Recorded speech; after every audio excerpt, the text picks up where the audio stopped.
diplomatic solutions to ensure regional stability. We're working closely with international partners, including through the UN Security Council, to de-escalate tensions and are monitoring developments closely and considering implications for British nationals. Mr. Speaker, I understand that Eve Griffith-Okai in your office retires at the end of the week. She has worked for 4 speakers, and I'm sure the whole House will want to join me in wishing her the very best for the future. Mr. Speaker, this morning I had meetings with ministerial colleagues and others. In addition to my duties in this House, I shall have further such meetings later today. Mr. Virendra Sharma. Thank you, Mr. Speaker, and thank you for the initial response. Mr. Speaker, in the face of her total failure to secure the agreement of this House, when will the Prime Minister call time on this farce, extend Article 50 and put her deal versus the Remain to the people? First of all, can I say to the honourable gentleman, I made a statement in the House yesterday and answered 82 questions in the House yesterday on these issues. We will be bringing a meaningful vote back by the 12th of March. As I said yesterday, if that meaningful vote is rejected again by the House, then we would then, on the 13th of March, have a vote in this House on whether or not this House accepts limited extension to Article 50. But on his final point, I continue to believe that actually it is right for us to deliver on the result of the referendum that took place in 2016. Julian Knight. Thank you, Mr. Speaker. The 2017 Birmingham bin strike led to mass fly tipping across the borough border in my beautiful town of Solihull. With the threat of another strike ever present, will the Prime Minister join me in urging Birmingham Council to do what often seems beyond it? Be a good neighbour, sort out these strikes, which seem just a taster for what would happen under a hard-left Labour government. Well, can I say to my honourable friend, obviously this is a matter for Birmingham City Council to resolve, for Labour-controlled Birmingham City Council to resolve. Rubbish piling up on the streets because of the failure of a Labour council to get a grip. I think not only does it show what a hard-left Labour government would be like, it also shows all of us that under Labour councils you pay more and get less.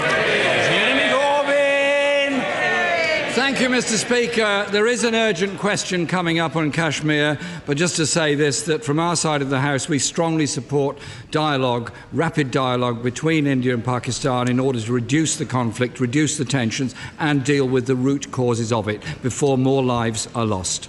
I also join the Prime Minister, Mr. Speaker, in wishing Eve a very happy retirement. She's been absolutely brilliant in your office, and over many years of people rushing in and out of your office making totally unreasonable demands, she's always sorted it out. So could you pass on to her the thanks of lots and lots of backbenchers over many, many years? Mr. Speaker, the Bank of England forecasts that growth for this year will be the slowest in over a decade. Does the Prime Minister blame her shambolic handling of Brexit or her failed austerity policies for this damaging failure? Well, can I say to the right honourable gentleman, first I think he should have seen the report that actually showed that the expectation is that we will have higher growth in this country over the coming year than they will have in Germany. But he talks about the economy. Let's just say what we see in the economy under a Conservative government. More people in work than ever before. Unemployment at its lowest level since the 1970s. Borrowing this year at its lowest level for 17 years. And the largest monthly surplus on record. Conservatives delivering more jobs, healthier finances, an economy fit for the future.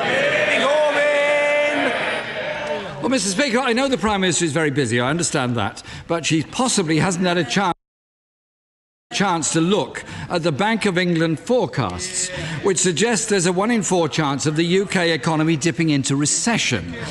Manufacturing is already in recession. Car manufacturing declined at the steepest rate for a decade, down 5% in the last quarter alone. Honda, Jaguar, Land Rover and Nissan have either announced cuts to jobs or investment in recent months. Does the Prime Minister blame her shambolic Brexit or her government's lack of industrial strategy for this very sad state of affairs? Honourable gentleman, I've just explained to him what we see in positives of this under this government in relation to this economy and the consistent growth quarter by quarter that we have seen in our economy under this government. And what do we know would be worst thing for the economy in this country? It would be a run on the pound, capital flight, and 1,000 billion of borrowing under a Labour government. Jeremy Corbyn! Mr. Speaker, as manufacturing industry declines, it's skilled, well-paid jobs that are lost. But the Prime Minister is right, there is something that's increasing, and that is the income of the top fifth richest people in this country, which went up by 4.7% last year, while incomes of the poorest fell by 1.6%. With the poorest people worse off, will the Prime Minister now commit to ending the benefit freeze, or does she believe that rising poverty is a price worth paying? Well, perhaps it might help again to look at some of the facts. The top 1% are paying 28% of income tax. That's higher than at any time under a Labour government. Income inequality is lower than that we inherited from a Labour government. And the lowest earners saw their fastest pay rise in 20 years through the national minimum living wage. That's Conservatives building a fairer society and delivering for everyone. Jeremy Corbyn!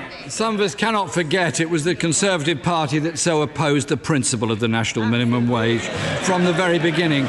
But, Mr. Speaker, the government could perhaps start tackling the scourge of low pay in their own departments. The Business and Justice departments pay some of their central London workers as little as £7.83 per hour.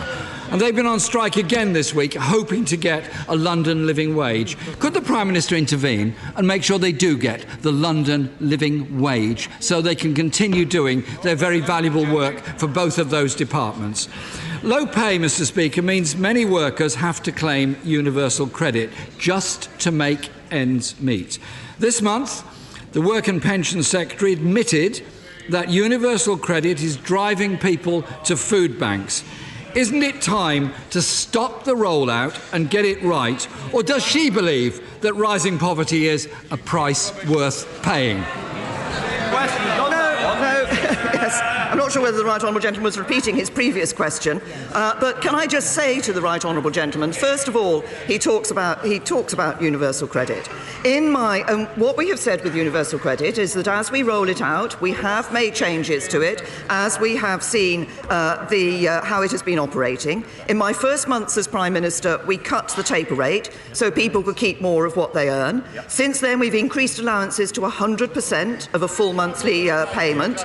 We've scrapped the 7 waiting days that means that people get their money sooner, and we've brought in a 2-week overlap for those people who are on housing benefit.